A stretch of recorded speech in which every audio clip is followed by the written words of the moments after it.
मेरा नाम प्रमोद कुमार, सहायक आचार्य अर्थशास्त्र, राजकीय महाविद्यालय सुजानगढ़। आज हम पढ़ने जा रहे हैं भारतीय अर्थव्यवस्था के अंतर्गत आर्थिक निकासी अथवा आर्थिक निष्कासन का सिद्धांत, इसके प्रभाव और परिणामों के बारे में। सबसे पहले बात करते हैं आर्थिक निकासी, आर्थिक जो बाह्य बहाव हैं उनका क्या अर्थ है। आर्थिक साधनों के बाह्य बहाव से अभिप्राय उन समस्त भुगतानों से है जो भारत के द्वारा ब्रिटेन को बिना किसी प्रतिफल एवं उत्तरदायित्व के दिए। ये भारतीय अर्थव्यवस्था की बस्तें थी जिन्हें अंग्रेज शासकों ने अपने शासन की कीमत, रेलों के विकासों के प्रतिफल, होम चार्जेज, युद्ध व सुरक्षा की लागत तथा अनार्जित लाभ के रूप में ब्रिटेन को भेजा। पूंजीगत साधनों का यह बहाव अंग्रेजों द्वारा ठीक उसी प्रकार लूट खसोट थी जैसे डाकू बलपूर्वक धन छीन ले और उफ भी न करने दे। अंग्रेज शासकों की यह डकैती 1758 से 1939 तक लगभग 180 वर्षों तक चली, जो प्रति वर्ष राष्ट्रीय आय का लगभग 2-3% थी। भारत से आर्थिक साधनों की बिना किसी प्रतिफल के चोरी व बर्बरतापूर्ण लूट की हो रही इतिहासकारों ने आर्थिक साधनों के बाह्य बहाव की संज्ञा दी। स्वयं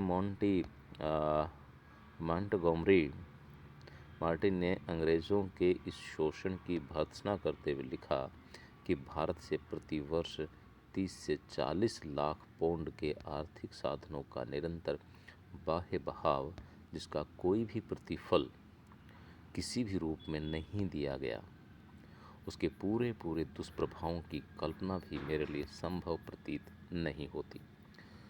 भारत में आर्थिक साधनों के बाह्य बहाव, आर्थिक साधनों के निःसरण या शोषण के सिद्धांत के प्रतिपादक श्री दादाभाई नौरोजी थे, जिन्होंने विभिन्न पत्रों, सभाओं, प्रतिवेदनों व सेमिनारों के माध्यम से ब्रिटिश शासकों द्वारा भारत से आर्थिक साधनों के निःसरण की हेय स्थिति व करुण कहानी की ओर भारतीय देशभक्तों का ध्यान आकर्षित किया।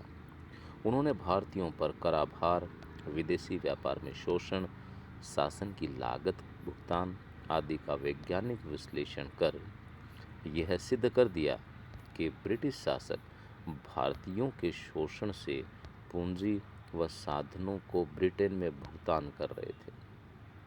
उससे भारत को कोई प्रतिफल नहीं मिल रहा था। बाद में चलकर justice Rana day, R.C. Dutt तथा अन्य राष्ट्रवादियों ने भी अंग्रेज शासन के इस शोषण की भर्त्सना की। दादाभाई नौरोजी ने 1867 में लंदन में ईस्ट इंडिया एसोसिएशन के समक्ष कहा था, भारत में एकत्र की गई आय का लगभग 1/4 भारत में शासन का मूल्य है, जो देश से बाहर चला जाता है और इंग्लैंड के साधनों में जुड़ जाता है।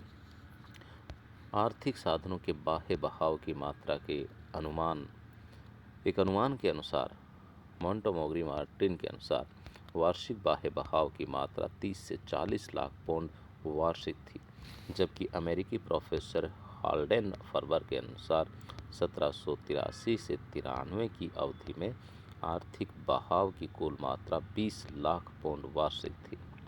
इस आधार पर 1757 से 1833 तक की बाह्य बहाव की कुल मात्रा 15 करोड़ पौंड आती है। आर्थिक साधनों के बाह्य बहाव के स्वरूप के तरीके और तत्व, इसमें ईस्ट इंडिया कंपनी द्वारा व्यापार।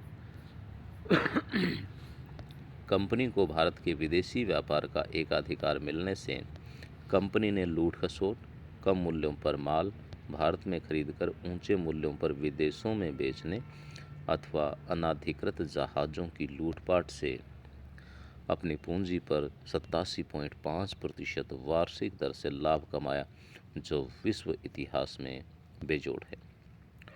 कंपनी को रानी एलिजाबेथ प्रथम का आशीर्वाद प्राप्त था, जो स्वयं हिस्सेदार थी।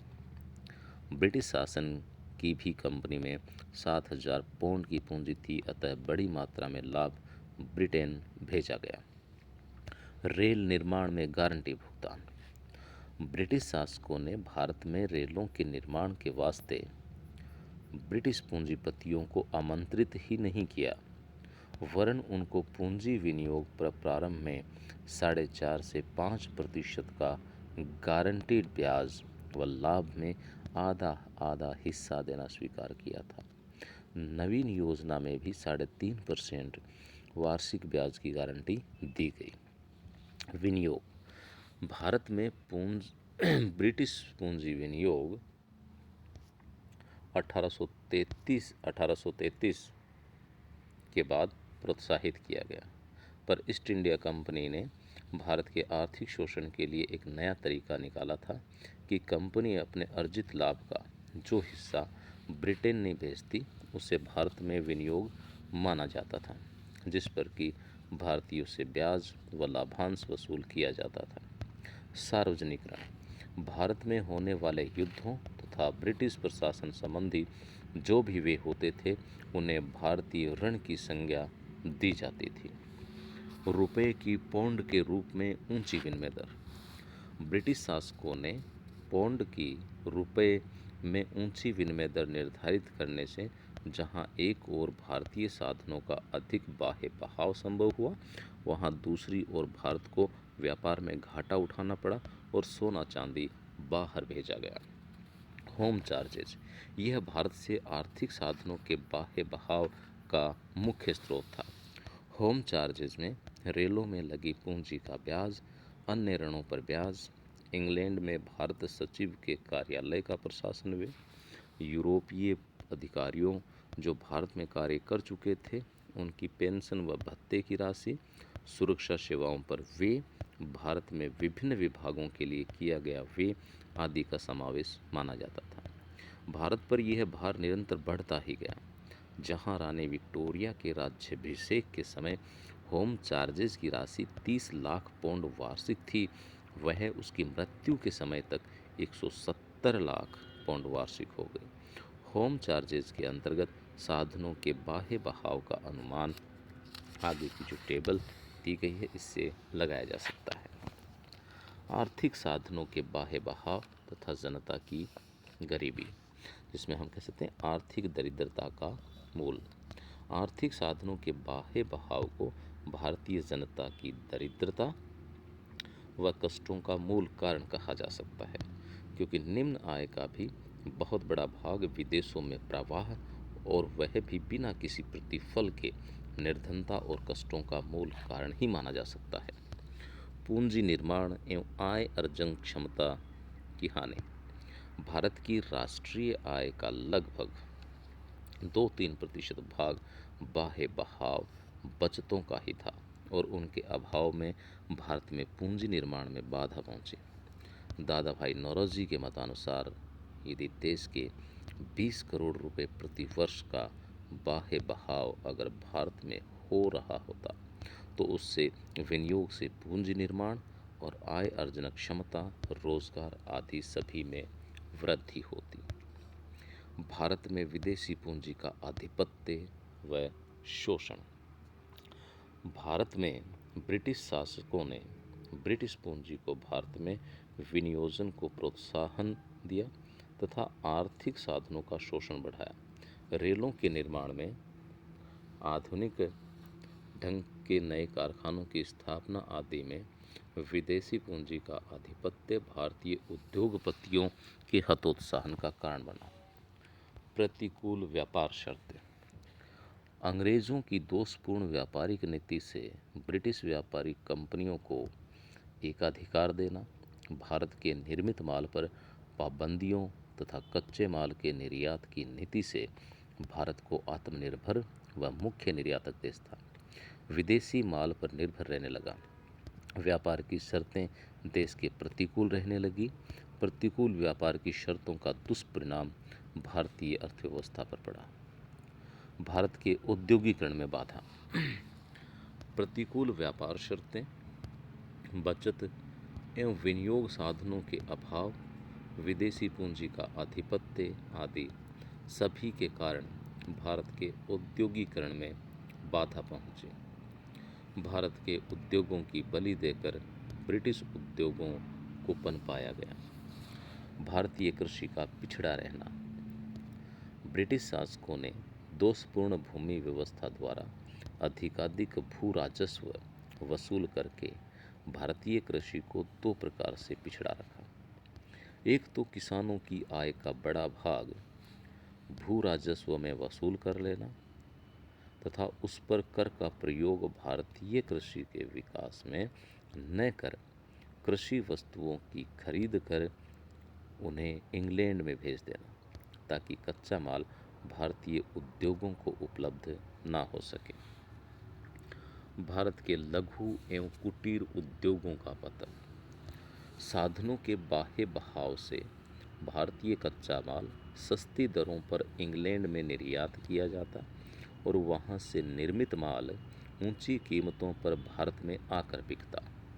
भारतीय उद्योगों का कट्टर प्रतिस्पर्धा में टिकना कठिन था। ब्रिटिश पूंजी ने उसे और भी धक्का पहुंचाया। अतः ब्रिटिश शासकों की घातक नीति से भारत के लघु उद्योगों का पतन हुआ।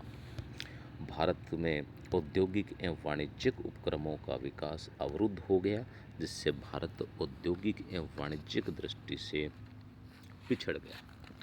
अगर यूं कहा जाए तो भी कोई अतिशयोक्ति नहीं होगी कि ब्रिटिश शासकों ने भारत के आर्थिक साधनों के बाह्य बहाव से भारतीय अर्थव्यवस्था का गला घोंट दिया और वह तब तक कराहती रही जब तक कि देश उसके पंजे से स्वतंत्र नहीं हुआ।